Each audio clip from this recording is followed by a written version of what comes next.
ভারতকে বলেছি যে এটা আওয়ামী লীগের বাংলাদেশ নয়, এটা শেখ হাসিনার বাংলাদেশ নয়। বাংলাদেশ আত্মমর্যাদা নিয়ে দাঁড়িয়েছে। সংখ্যালঘু সম্প্রদায়ের অনেক মানুষ এই শেখ হাসিনার সন্ত্রাসী বাহিনী হাতে কিন্তু শহীদ হয়েছে।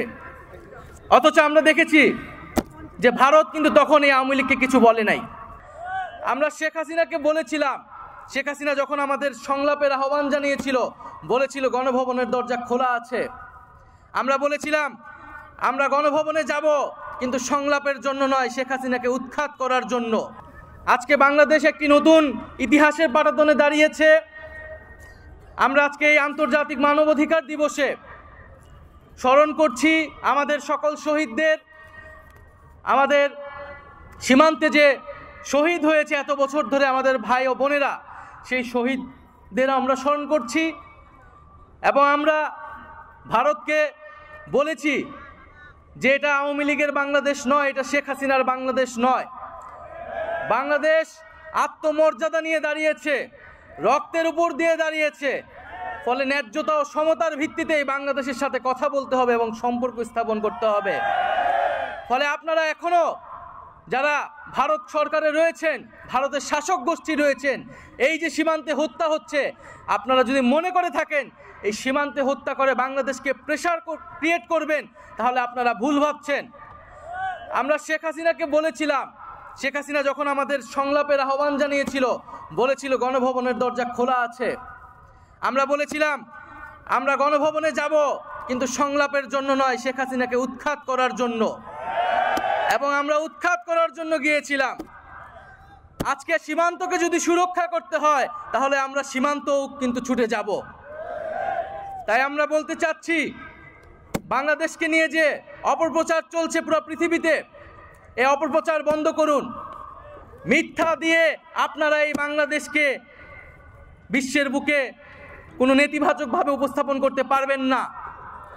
এই জুলাই অভ্যুত্থানে হিন্দু মুসলমান এক হয়ে আমরা লড়াই করেছি। সংখ্যালঘু সম্প্রদায়ের অনেক মানুষ এই শেখ হাসিনার সন্ত্রাসী বাহিনী হাতে কিন্তু শহীদ হয়েছে।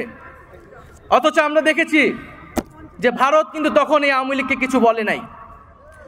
বিগত আওয়ামী লীগের সময়ে সংখ্যালঘু সম্প্রদায়ের উপরে বারবার হামলা হয়েছে, কোনো ধরনের বিচার হয় নাই, এবং আওয়ামী লীগের লোকেরা এই ধরনের হামলা এবং সম্পদ দখলদারিত্বের সাথে জড়িত, কিন্তু ভারত কোনো কথা বলে নাই।